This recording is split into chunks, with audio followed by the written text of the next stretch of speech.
The idea is she has to be here for us to do that. We can- Yeah, let's get to get some other things and then we'll plug her in more. Yeah. Your monthly laundry. We could, yeah.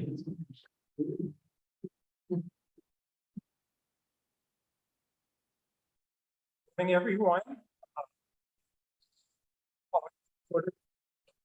July 12th.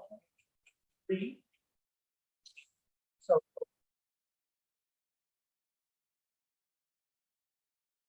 Someone just muted Barry. Yes, I can't hear Barry.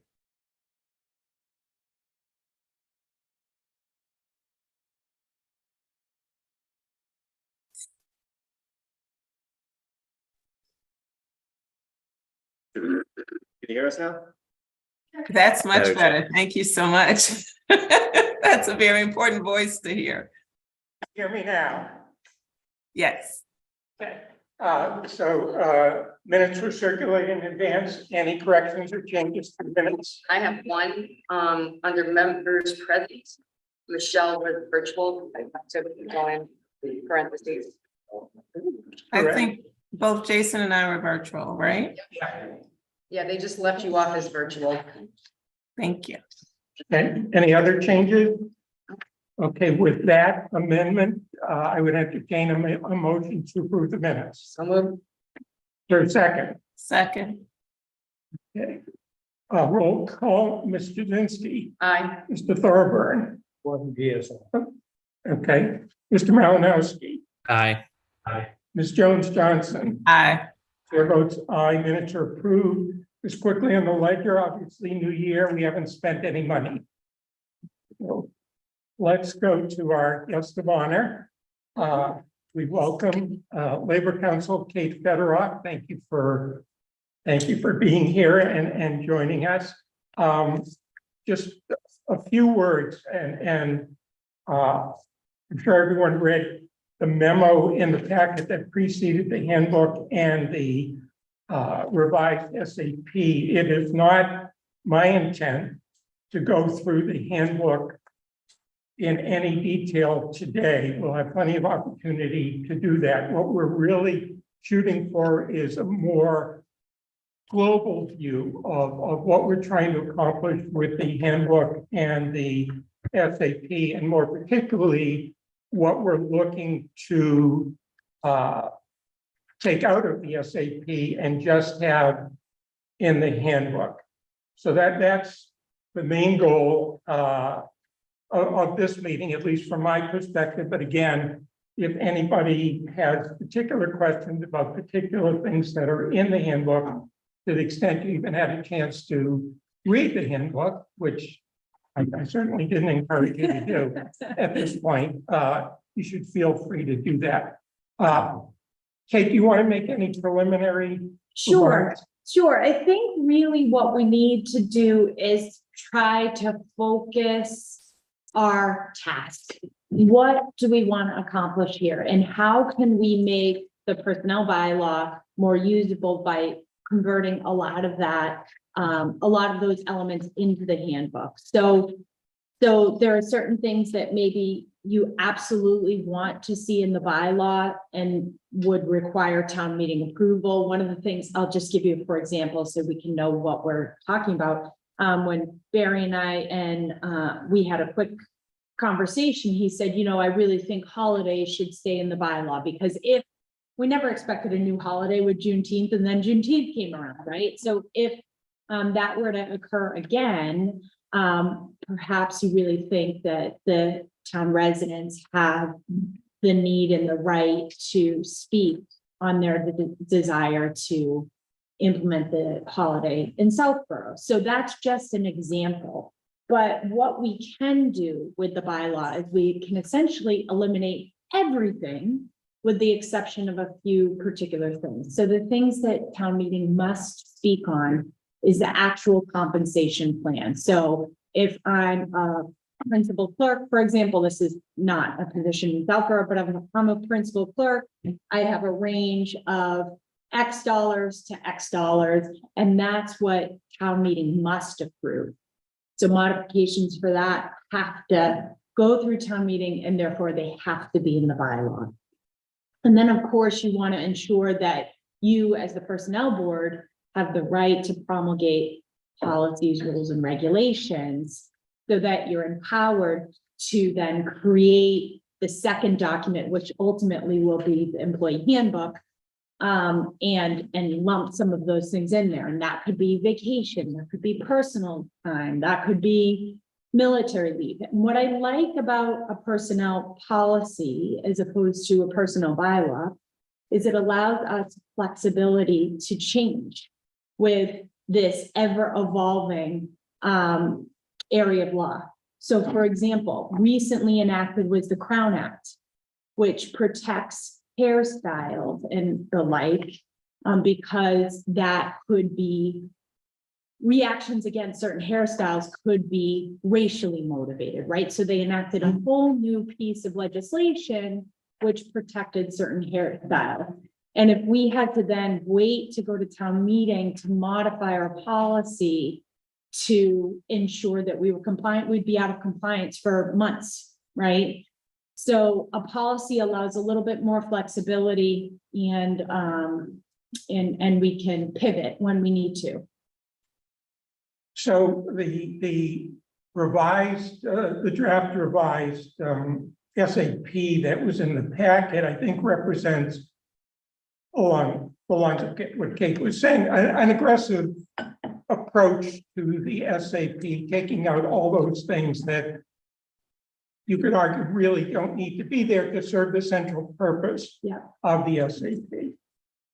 Let me, because this hit me as I was looking at this. So, and it's always, well, confused me why it's called personnel bylaw entitled the salary administration. Because to me, personnel bylaw is not the same as a salary administration plan. The SAP would be a piece of a personnel bylaw, but there would be a lot of other things in it. So it was always confusing to me why, because then the SAP goes on to talk about benefits. Well, benefits wouldn't be in a salary administration plan. So I don't want to say it was inartfully drafted, but it just was confusing. But if you take out, and I know one of the things we talked about was taking out the words employee benefits in that first paragraph. And then if we take out essentially all of the employee benefits section from the SAP, I wonder what authority, what would give the personnel board the authority to adopt policies related to benefits? Because if you look at, What page are you on there? well, I was just looking at the first paragraph of the SAP. So right now it says establish the salary schedules and employee benefits. And we talked about taking out all the employee benefits stuff. So taking out the reference to employee benefits. But if you then look at 16A, Section 16. Section 16A, it says the personnel board shall administer the salary administration plan and shall establish such policies, procedures, and regulations as it deems necessary for the administration of the plan. But if you've taken out the reference to employee benefits in the first paragraph, Yep. how would policies related to employee benefits be within the jurisdiction? Yep, and I think that's a good point. I think under that area where it says, and shall establish policies, procedures, regulations, it deems necessary for the administration of the plan, and we can say, as well as provide, I mean, this is not the most artfully way of saying, but as well as provide for and establish employee benefits for town personnel. And they're right in that duty is that, whereas the bylaw doesn't provide for the benefits and doesn't spell out the benefits, because I think that was confusing. If we left that in the first paragraph up above where it says, hang on, I'm going back. establish the salary schedules and benefits. This bylaw, as we've adjusted it, doesn't establish the benefits. But it does authorize you to create policies in furtherance of this bylaw. And we would have to put in another provision in there, as well as establish benefits. But I think this bylaw doesn't establish benefits through personnel policy, personnel rules, policies. So if we said in the first paragraph, authorizes the personnel board to create rules, regulations, and policies in furtherance of this bylaw, as well as establishing benefits through said policies and to represent the interests of both taxpayers and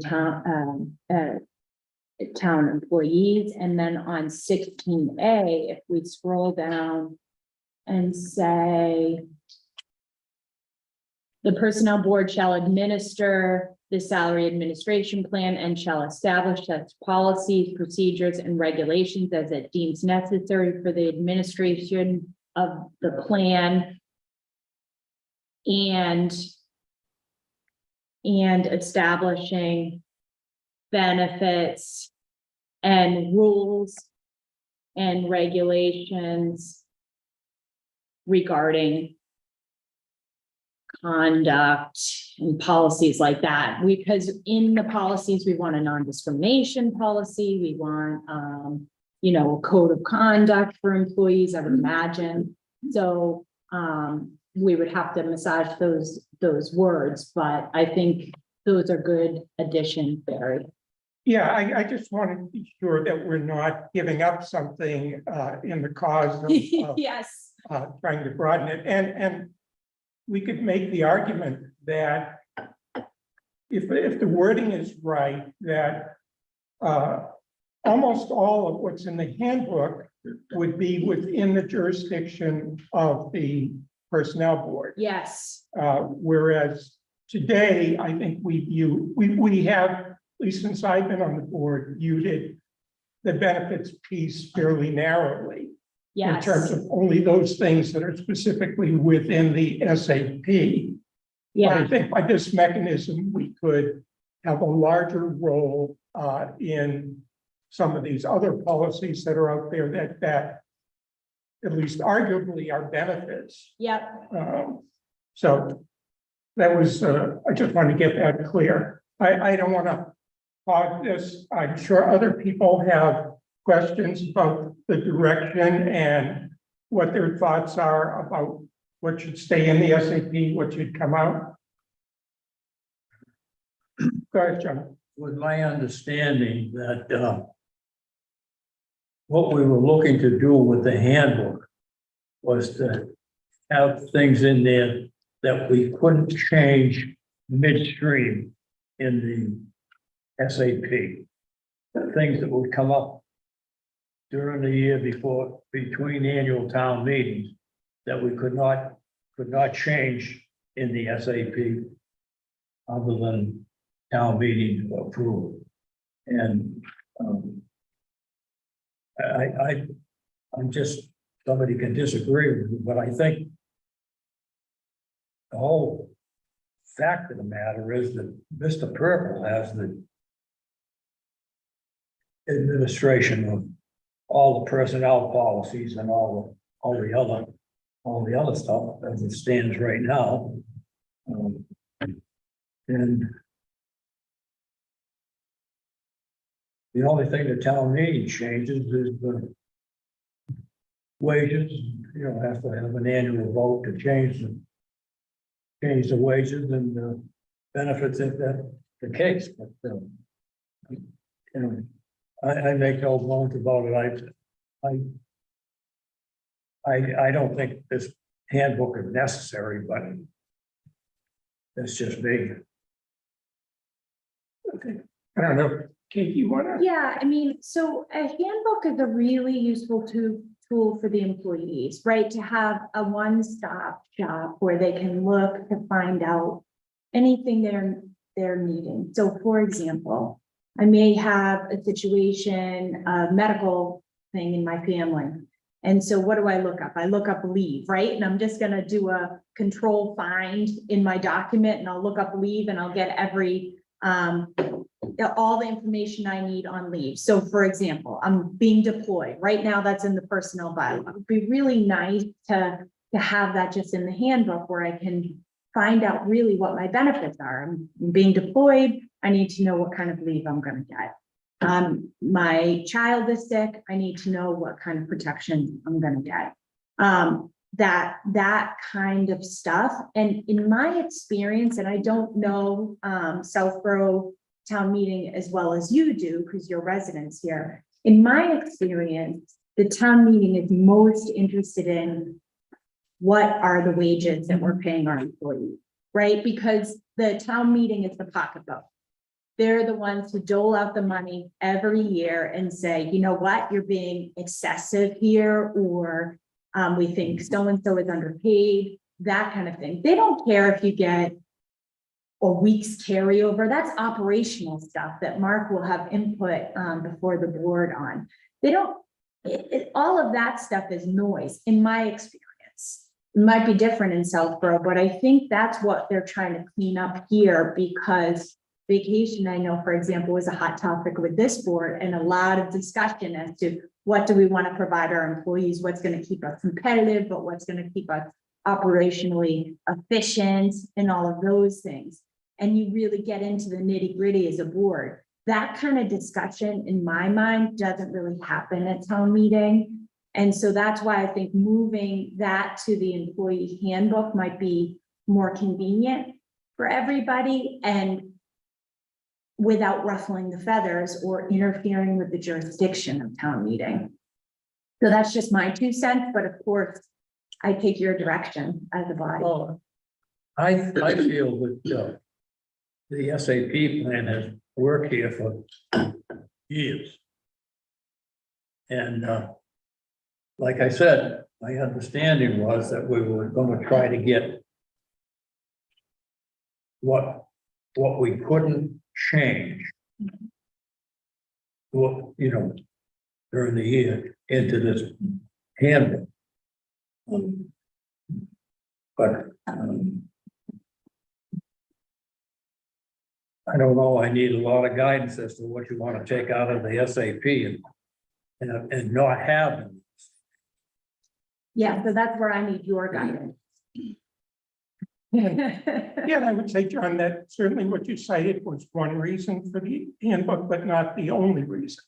That I think the reasons that Kate articulated were also, at least in my mind, I don't want to speak for anyone else, but I understand that it would be great for the employees to have some, I understand that, but I'm when you look at this versus this, well, because there are a lot of policies that a town needs to have for its employees that are simply not in the SAP. And there are some policies that are in the SAP. So it's just a matter of putting them all in one place. So employees have a resource where they can find everything. And I'd argue there's really no detriment to town meeting or the town, because these are not issues that anybody in the town focuses on. At least, I mean, I've been on the board almost 6 years. I've never heard anyone raise an issue about any changes we've made in the SAP. Period, but certainly not with regard to anything other than compensation. I think Kate is exactly right. People are focused on what is it cost, who's getting the money, that sort of thing. Whether somebody can take vacation in advance or how many days of sick leave they get or that kind of thing. I don't think people at town meeting have an interest in arguing about at town meeting, frankly. So if that's accurate, then it seems to me there's a benefit to the employees through us and are having the flexibility to make changes if we think they're needed without having to wait through the formality of going to the schedule of town meeting and then waiting until the following July until we can do those things. What's the intention of we want to change this? Who does that? We would, to the extent there are policies that are governed by the personnel board, we would change the policy. Again, as you said, Mark administers the policies, but I don't want to say every policy in there, because there are things in there that I think are clearly outside our jurisdiction, but most of what's in there is within, I would argue, is within the jurisdiction of the personnel board, and we would change it. Others, Dorian? I am fully in favor of an employee handbook. I've wanted one for several years. I think it's a great tool and very needed by the employees. So you guys have done a very good job on the start of this, and I'm gonna look forward to seeing what we're gonna do. I really don't have an opinion as to what we should or shouldn't take out of the SAP at this point. I'd really have to sit down and spend a lot of time with that, but I think this is a great start. This is a very needed tool by the employees, and they need something that they can refer to see what their rights are, what their benefits are. It's all encompassing, and I think it's critical that we get this done. So I'm 100% in favor of this, and thank you for all the work we've done so far. Okay, I can't see them. Jason or Michelle? Yeah, I'm gonna ditto what Dorian said. And, basically, I agree it's needed. I think the SAP should deal with compensation and compensation alone and anything else that statutorily town meeting needs to deal with. And I think the handbook needs to deal with policy and policy that, can be adapted throughout the year. I will say, and this is based on employee reach out, I think there is some hesitation on the employees to shift from an SAP to a handbook. However, when we did our big vacation review, as Kate noted, over the last couple of years, I didn't look at a single town's quote unquote SAP. It was all handbook related that were obviously posted on the town websites, et cetera. And I just think that's clearly where towns and municipalities appear to be. And I think it's very rigid to every year have one chance at updating everything. And I get you may have a second crack at if you have a fall town meeting, but I think we need to be more adaptable. I respect the authority that town meeting has related to compensation and think we should go there. And I think the only other thing that hasn't been said is unfortunately there are issues with employees at times, right? And if the policies aren't clear, it obviously leaves something for them to dispute potentially, right? Like this goes beyond what benefits they get if they have a medical incident or this or that. It also goes to the policies of the town. And when bad things happen, which unfortunately happens, you want to be able to anchor back to a policy that's well drafted and in line with current state and local and federal laws. So I'm all for continuing this effort. I understand it's a ton of work for those that are involved, but I think it's the step we have to go. Otherwise, our job as a personnel board is going to be unwieldy, once a year. Whereas I think this could be a more fluid process as the world changes around us. Thank you. Thanks, Jason. Michelle? Yes, thank you. I would concur with all of the comments. I'm in full support of an employee handbook for all the reasons that were stated, but I'm also reflecting, and I think Jason ended his comments with, as things change in the world around us and the fact that we just went through a pandemic and the number of policies or guidelines that had to come out of that experience, what was in terms of what was happening in the world, we needed to be agile. We needed to be able to respond. And so I think this gives us that opportunity to do so. So I'm in full support of the handbook as well. Okay, thank you, Michelle. Thank And you. let me just respond to one thing Jason said, and I think he's correct. To the extent employees have concerns, I would just note that certainly for the time I've been on the board under prior chair, and I think we have been very open with employees and where we could sought employee input and certainly have listened, given employees the opportunity to speak at our meetings and make their views heard. So I hope there's no feeling out there that somehow we're not going to be open to employee input on any changes in policies. That's certainly how I would act going forward. I think the whole board feels that way. So I understand there's a change, and sometimes making it harder to make changes can be a good thing. I understand that, but I also think that this board has been, and I expect will continue to be, very responsive to employee input. We certainly understand that our duties run both to the taxpayers and to the town employees. So I just wanted to make that clear. What I seem to be hearing overall is people are largely on board with the direction that is taken in the draft revised SAP. Not to say, we can't down the road change it, but that's the general direction we want to move.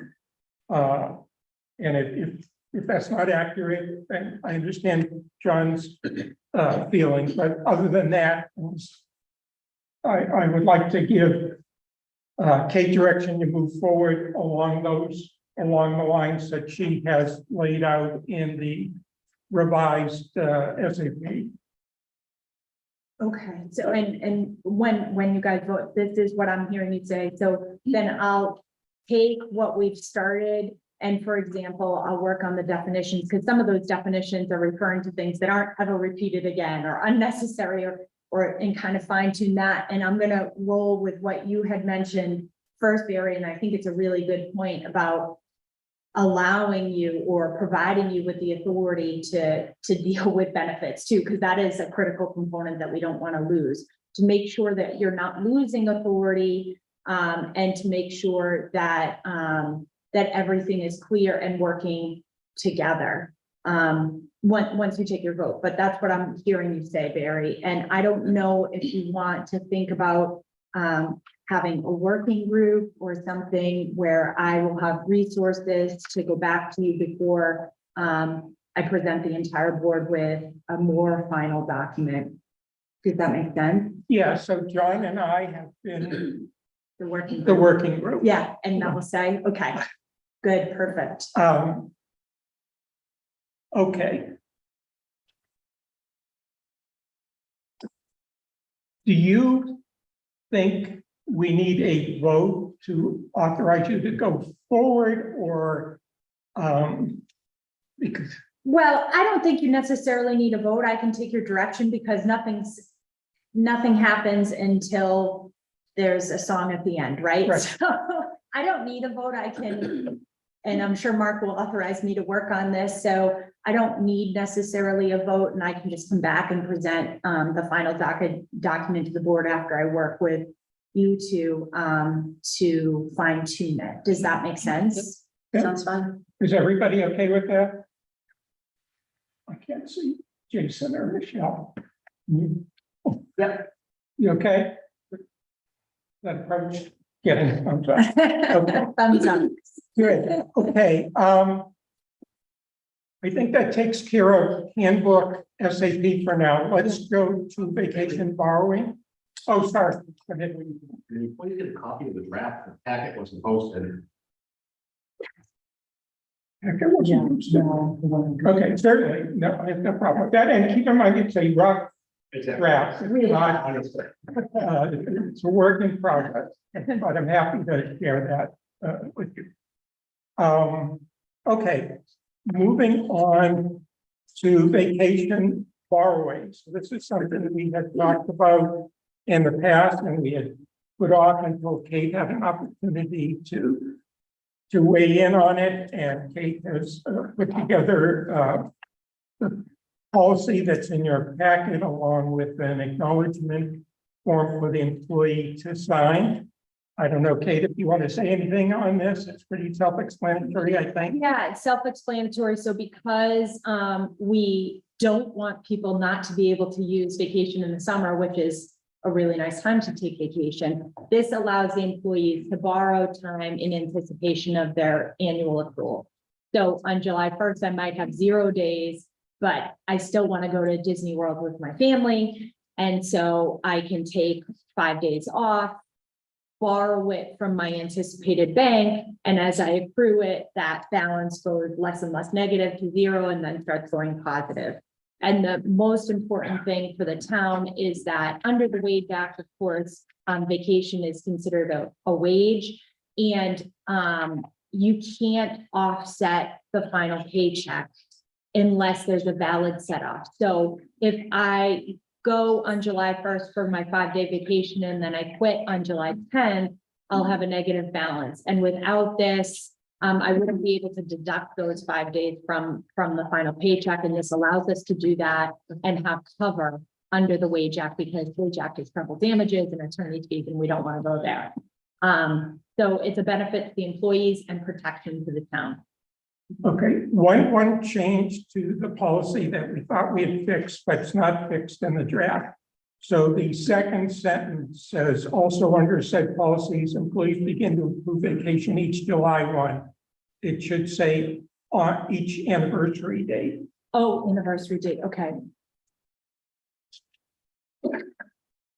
Sorry about that. I didn't know that. Okay, is there other discussion or any discussion about the draft policy? Looks good. See or hear anything? So I would, I would move that with the personnel board adopt the town of Southborough vacation borrowing policy with the attached vacation borrowing acknowledgement, with the amendment that the second sentence be revised to strike the words July 1 and insert the words anniversary date. Is there a second? Second. Okay, all in favor, Mr. Thorburn? Aye. Mr. Zinsky? Aye. Mrs. Malinowski? Aye. Ms. Jones Johnson? Aye. Chair votes aye. So that is adopted effective today, and we will just have a memo sent out saying the board adopted this policy today. We'll have that sent out to all employees today. Okay, All right. thank you so much. I hope you enjoyed Spain. Oh, yes, I did. I could tell you so many stories, funny and interesting, but I know you have better things to do, but I look forward to working with you, Barry and John, on finalizing this thing. And then I'll see you guys all shortly with a final draft. Yep. All right. Thank you so much. for your time. Fantastic. Enjoy the rest of your summer. Thank you, you as Thank well. All right, next order of business is discussion of salary grid implementation. So I met with Brian and Vanessa last week, talking about what we could present to the board. And we I think came up with an exercise, I'll call it, which I'd hope to be able to go through today, but because Brian and his people are dealing with the first pay cycle in the new fiscal year, we don't have that yet, but we can talk about what we were thinking about. So one of the issues I think and I think Jason raised this, what that we want to anticipate is we'd like to avoid the situation where, take, for example, we voted a 2% increase, and when you put people on the grid, some people got 2% and some people got almost 4%. I think that inequity would be one thing we would hope to at least minimize. So one exercise we could do, and recognizing, and we talked about this at the last meeting, that until we actually know what the salary increase numbers are going to be, it's hard to anticipate exactly how things are going to fall. But the suggestion was we would look at two charts. One would be the new grid with an X% increase, and for want of a better number, I said 2%, recognizing completely arbitrary, just for purposes of the exercise. The second chart would have a number of columns on it. It would have a listing of the current wages of all employees without names, just the wages. The second column would be what their new wage would be by putting them on the grid the way we anticipated, which is in a step closest to, but not below, where the 2% increase would bring them. The third column would be what percentage increase they would actually receive as a result of that. And the fourth column would be essentially how much did they miss the lower step by? So for example, if there was a step at $20 an hour and a step at 22, if the 2% increase brought someone to $20.01, under our approach, they would go to 22. So this column for that person would show 1 cent, or it could say 5 cents. Just so we can look at, just in thinking about this, my thought was maybe one way we approach this, instead of saying there's going to be an annual increase across the board of 2%, we say we're going to adjust the grid by 2%, and the increases will be between 1.8 and 2.2. So I'm making those numbers up, but recognizing there has to be a range just by putting people on the grid. Just the nature of the beast, there has to be. I hope that, I think that's right. Anybody disagree that there's, I am very confused. okay, and that's why it would have been better if we had the documents Yeah, to I'm look not at. looking at it. I'm very. We don't, but it goes back to what I said. Under the way we're talking about in the fall, there would be some people who got, in that case, 4%, but there'd be some people who get close to 6%, right? Everybody understands that. Just by placing them on the grid at the next highest step, you're going to get that 2% gap. What I'm trying to say is I would like to see if we can eliminate, we can't completely eliminate the gap, but reduce the gap. So there's less arbitrary unfairness there, where someone's getting 6% almost and someone else is getting 4% for the same, just because of how they fall on the grid. Can we do something, manipulate the way people are put on the grid so that that gap is at least smaller? That's all I'm saying, if that makes sense. Yes, okay. Can you come up here and say, Ken? And I don't have an opinion one way or the other, I'm just trying to follow. So are you trying to say rather than set a percentage for all employees go up 1 step? And then depending on where they sat previously? Well, Are nobody you is, talking about newly implementing employees? right, but nobody is on the grid yet. No, okay. So this this is is, the we're gonna be first time- placing them on the grid. Okay, yep, So that's what we're doing. After that, everybody will move up. the Once same, they're on the grid, everybody moves up the same way, but Right, placing okay. them on the grid, it's just arbitrary based on where you happen to fall. right, And where I'm at least trying to, I think it's, as a matter of equity, I'm trying to reduce that arbitrariness so Yeah. that it's, but will Smaller. that take into account then people who may have to go to the minimum of their step, or is that all squared well, away? everybody should already be at the Okay. minimums. Gotcha, okay. Yeah, I was just trying to understand if yeah. it was new or if it was going as, as we continue to implement the Yeah. grid. Okay, Yeah, thank you. let me just, before Paul, and anybody on the board comment or question before I give Paul an opportunity? I mean, I just don't think we should be talking about it until we get the columns from from Brian. We can talk in circles all day long here. But let's let the finance team do their job, right? Give them the time they need. And then we can look at it and understand what the fact patterns are we're dealing with and where the potential inequities are so that we can then make informed decisions. Okay, does the two charts I talked about, that I mentioned, does that give you the information that would be helpful to you? Is there something else you'd like to see? I mean, for now, I think that's where I would go, but it could lead to a third or fourth chart, depending upon what it shows. We need to see the charts, but I think the charts are, I think those would be very beneficial. Okay. Anyone else? Okay, well, Barry, I understand what you're trying to do. And I think that's good that you're keeping that in mind, is trying to eliminate the arbitrary. How do you propose to do that? You're gonna have a column that tells you how close you are. How would you propose that you minimize that gap, if you would, or? well, again, to Jason's point, I don't want to get too much into the details, and I think there are different ways to do it, but you could say if you're within, I'll pick an arbitrary number, 10 cents of the lower step, that you go on the lower step, not the higher step. Okay, to try to minimize. Right.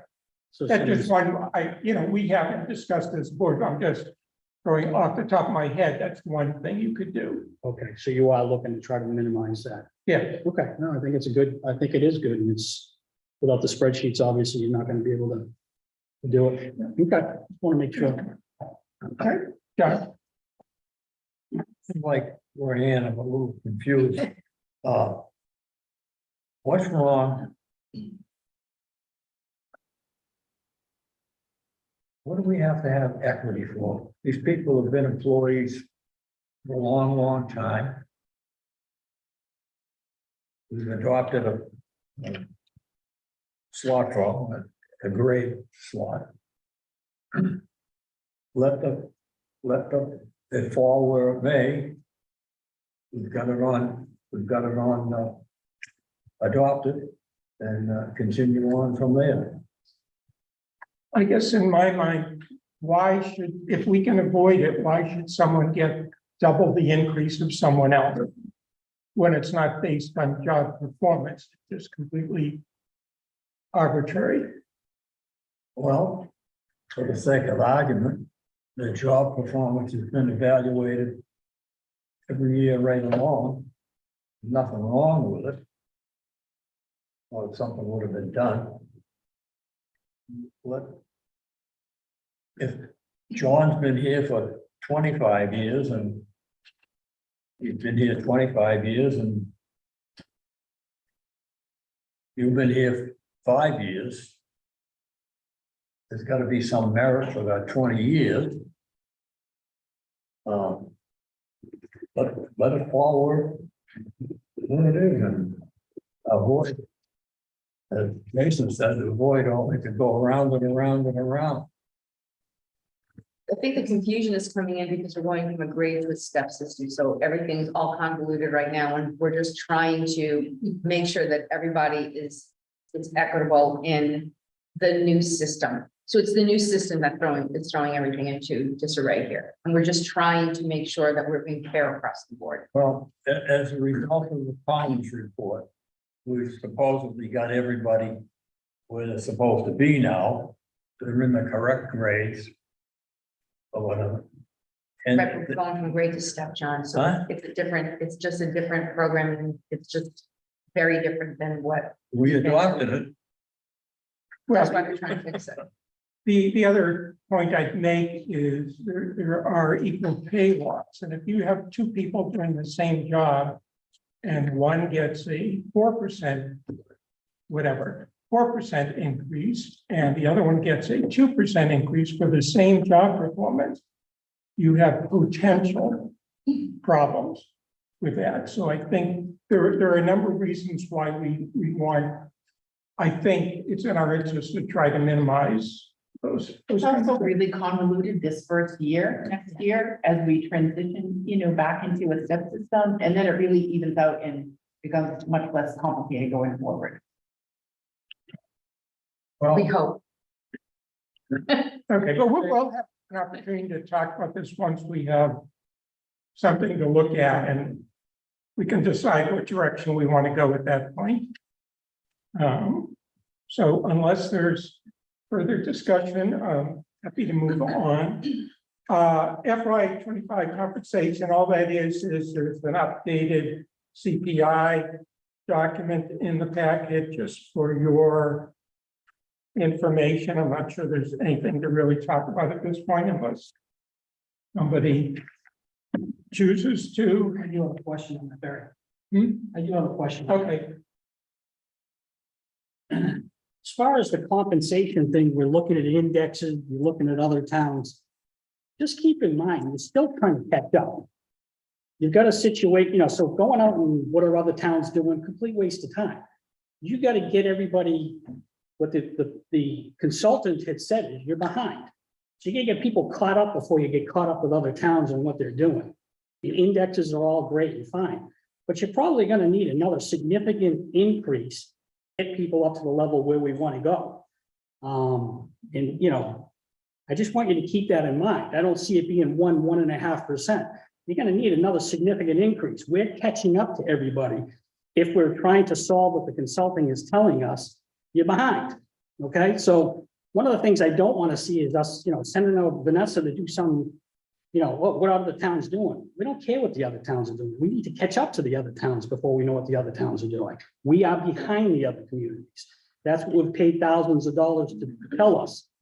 and I don't want to necessarily get into this at this point. We were behind some towns in some job classifications. I don't think it's accurate to say we were behind all towns in all classifications. And I think the more data we have, the better our decision making is going to be. That's it. And just like I say, just keep in mind, you're still in catch-up mode. Whether it be some people, a lot of people, and I don't know how you would decide which positions are and aren't, but the way I read the report, did anybody have anything different? It seemed like we were behind. I thought it was pretty clear in the report. And if need be, maybe we pull out the original report and see what the language is before you go up and, have Vanessa do all sorts of stuff. You're always gonna be behind compared to the top. Well, we're not looking to be at the top. Remember what she had looked at was, she kind of ranked us, where are you? You're never gonna be, we're not looking to be the top, we're not looking to be the bottom, or we get the 70th, the 80th percentile. And I think you go back and read the report, and it's been a while for all of us. She kind of addresses that in there, and I think the overall, and again, I'm gonna reread it, but the overall thing is we were behind the market and that we needed to do some things. We've already done the grade portion of it, like you said, John, and we've got everybody up to the minimum. So when we dump them into the chart, that everybody's going to fit in there. We don't have people below, but I still think we have some positions. I think the majority of them we're still in catch-up. That's all I want to say. You're always gonna be in the catch-up mode. You're here to somebody, you're at. Right. Remember, we're not targeting the top. Yeah, you're at the bottom. That's one thing, but I don't think the town employees here are at the bottom. No, not at the very bottom. I don't think we are either. But are we? Where are we? That's all I'm saying. Okay. And then we'll obviously have many further conversations about this as we move forward. Anything else on that? When does the cost of living index, when does that come out? Brian? The CPI index, when is that updated? How often? It's actually gonna be today, June. Once a month. It's Once a month. year trail. We can't hear him say once a month. Okay. All right, moving on to new business, election of officers. We have two offices on this board, chair and vice chair. I would open it up to nominations. Nominate Barry. Second. Discussion. discussion or other nominations? Seeing none. Yes. All in favor, Mr. Thorburn? Aye. Mr. Zensky? Aye. Mr. Malinowski? Aye. Ms. Jones Johnson? Aye. The chair abstains. Thank you. I'd like to nominate Jason Malinowski as vice chair. Second. Second, Any discussion? any discussion or other nominations? Okay, all in favor of Mr. Malinowski being vice chair, Mr. Thorburn? Aye. Mr. Jazinski? Aye. Mr. Malinowski? Abstain. Ms. Jones Johnson? Aye. And the chair votes aye. Congratulations, I think. Yeah. This moves us into the next item, just first on authorization authority. So currently, the chair is the only one who is able to sign off on the town making payments on invoices. It's been suggested to me, and I think correctly, that we should have a second person because the chair is not always around. I think it should be the vice chair. I think that makes the most sense. And again, as we've always operated, either whether it's the chair or the vice chair, only are authorized to sign off on payments that have been previously voted by the personnel board, except I would say for de minimis payments, for very small amounts, but for any significant payment, it has to be previously approved by the personnel board. So with that understanding, I would move to give the vice chair the authority to approve payments for invoices to the personnel board. There's a second. Second. Okay, any further discussion? Mr. Thorburn? Aye. Mr. Zensky? Aye. Mr. Malinowski? Aye. Ms. Jones Johnson? Aye. Chair votes aye, that is approved. The last item is a duplicate, so we don't have to do that. Signature started. Okay. Is there any other business to come before the board? Or any public comments? Well, so our next meeting, per our schedule that we agreed to, would be August 9th at 9 a.m. With that, I would entertain a motion to adjourn. So moved. Okay, all in favor, Mr. Thorburn? Aye. Mr. Jazinski? Aye. Mr. Malinowski? Aye. Ms. Jones Johnson? Aye. Chair votes aye, we are adjourned.